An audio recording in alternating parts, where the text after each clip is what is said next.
Good morning to all masters from India,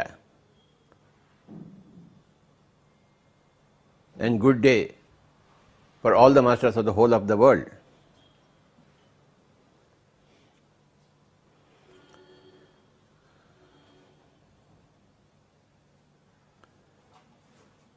మనం ఎన్నోసార్లు వింటూ ఉంటాం, ఏమరా బుద్ధి జ్ఞానం లేకుండా మాట్లాడుతున్నావు,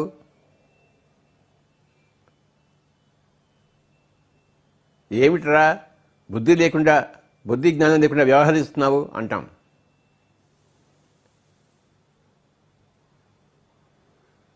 బుద్ధి జ్ఞానము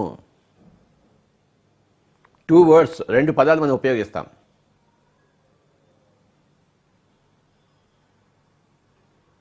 ఈరోజు ఈ బుద్ధి గురించి, ఈ జ్ఞానం గురించి మనం ఆలోచిద్దాం.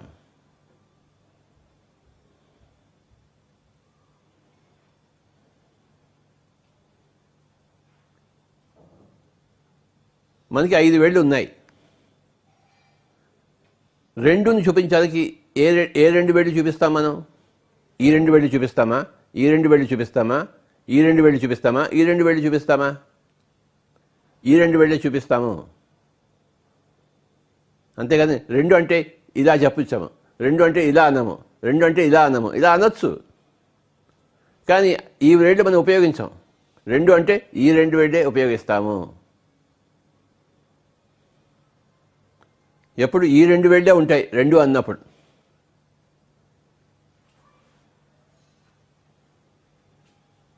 ఈ 2 ఏంటాయంటే, ఈ మధ్య వేలేమో బుద్ధి, చూపుడు వేలేమో జ్ఞానము. 2 ఉండాలి మనకి. ఒకటి బుద్ధి, 2 జ్ఞానము. మై డియర్ ఫ్రెండ్స్, నోరు ఇప్పినప్పుడల్లా ఈ 2తో కలగలిపి నోరు ఇప్పాలి.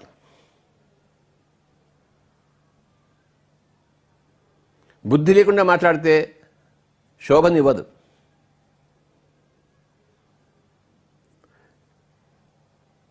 జ్ఞానం లేకుండా మాట్లాడితే అందం ఉండదు.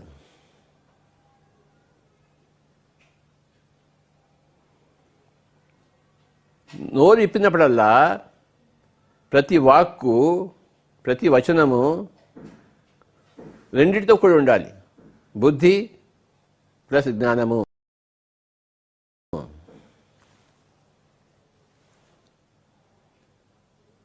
ఎప్పుడైతే నీ యొక్క వచనము అంటే నోట్లోంచి వచ్చే వాక్కు ఈ 2తో కూడి ఉంటుందో అప్పుడు నీ వాక్కు ప్రవచనం అవుతుంది, విశేషమైన వచనం అవుతుంది. యోగుల దగ్గర, మహాత్ముల దగ్గర మనం వచనం వినం, ప్రవచనం వింటాం.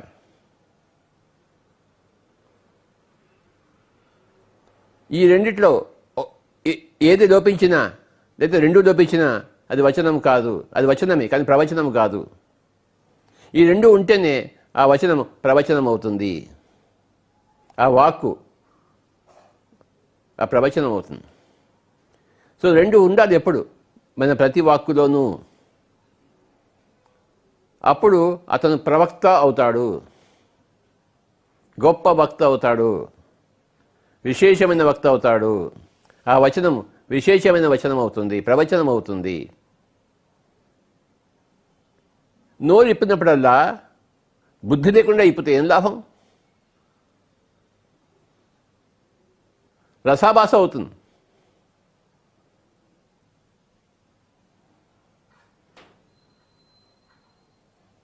రాళ్ళు తీసుకుని కొడతారు అందరూ బుద్ధి లేకుండా మాట్లాడితే. జ్ఞానం లేకుండా మాట్లాడచ్చు. జ్ఞానం లేకుండా మాట్లాడితే అది ప్రవచనం కాజాలదు. జ్ఞానం ఉండి తీరాలి అక్కడ ప్రవచనం కావడానికి.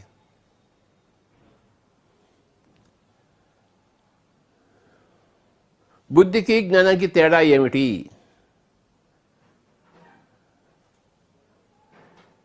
2 ఒకటే అయితే 2 పదాలు ఉండవు అక్కడ. 2 వేరు పంథాల్లో ఉన్నవి కనుక 2 వేరు పదాలు ఉపయోగించబడ్డాయి. బుద్ధి అనేది జ్ఞానం ఒకటి.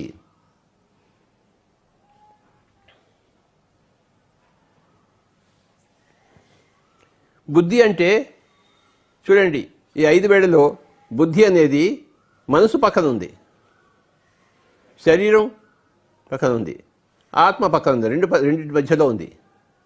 బుద్ధి మధ్యలో. సహదేవుడు, నకులుడు, అర్జునుడు, భీముడు, శ్రీకృష్ణుడు, ధర్మరాజు. బుద్ధి అనేది మధ్యలో ఉండేది. అంటే ఇటు ప్రాపంచికము, ఇటు ఆధ్యాత్మికం, ఈ రెండింటి మధ్యలో ఉండేది.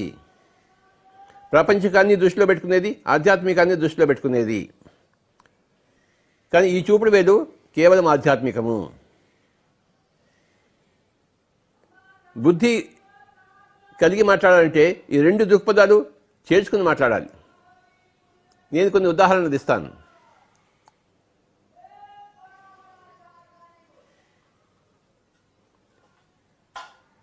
మీ ఫ్రెండ్ అమ్మగారు చనిపోయారనుకోండి, ఆ చనిపోయినప్పుడు మీరు వెళ్తారు అక్కడికి, ఒళ్ళు దగ్గర పెట్టుకుని మాట్లాడాలి. అక్కడ ఎక్కువ వేదాంతం పనికిరాదు. అందరూ పోయేవారే, మీ అమ్మ కూడా పోతుందిలే అని మాట్లాడితే ఏమైనా బాగుంటుందా? బాగుండదు.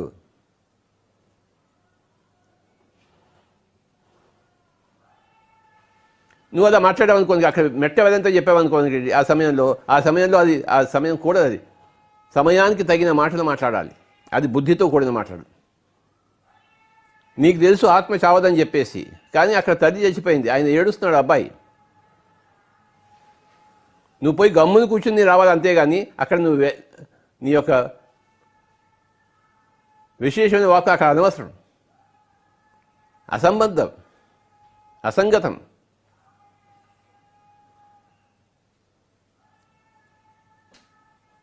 ఆ చావుకి వెళ్ళినప్పుడు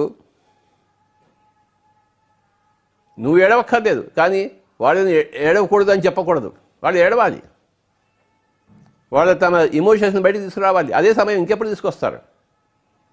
నువ్వు ఏడవకూడదు, ఏడిస్తే నువ్వు వెధవ్వి అని మన వేదాంత భాషలో చెప్పాడు కదా అని ఈ లెక్చర్లను దంచకూడదు. లెక్చర్లను దంచితే నీకు బుద్ధి లేదు, నీకు సరిగా మాట్లాడడం చేత కాదు. ఆ సన్నివేశంలో నువ్వు అలా నోరిపోయావు అనుకోండి, అక్కడ ఉన్న వాళ్ళంతా నీకు రాళ్ళు పెట్టి కొడతాను, నేను పోరా ఎక్కించి అంటారు, మళ్ళీ ఈ పేపర్ రాకు అంటారు, ఈ నీ జన్మలో ఈ నీ ముఖం చూపించకంటారు. కరెక్ట్ అది.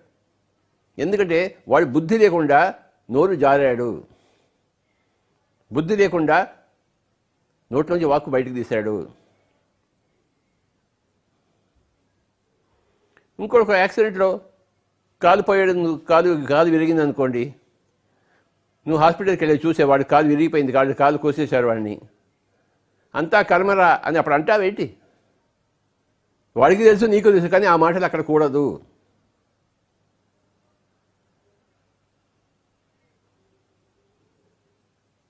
నువ్వేదో విధవ కర్మ చేస్తుంటావు కనుక నీ కాలు పోయింది అంటావేంటి?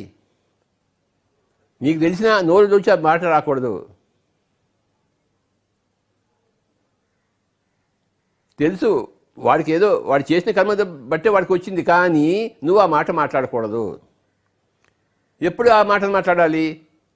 నువ్వు ఒక మెడిటేషన్ సెంటర్ క్లాస్కి వెళ్ళినప్పుడు, ఒక సత్సంగం జరుగుతున్నప్పుడు, నువ్వు చేసిన కర్మ నీకు తెలుస్తుంది, అప్పుడు అవన్నీ చెప్పాలి. అంతేకాని ఈ కాలు విరిగినప్పుడు వాడు ఏడుస్తుంటే లబోదీపం అంటుంటే హాస్పిటల్కి వెళ్ళి వాడిని చూసి నీకు బాగా అయిందిలే, నీకు జరగవలసిందే జరిగిందిలే అని అంటే ఏమైనా బాగుంటుందా? వాడు మళ్ళీ వాడి ఛాయలకి తన ఇంటికి రానివాడు, వాడు ఉట్టి వెధవవాడు అంటాడనమాట. అంటే ఎప్పుడు ఏది ఎలా మాట్లాడాలో అప్పుడు అది అలా మాట్లాడాలి. నీకు విశేషమైన పాండిత్యం ఉండొచ్చు,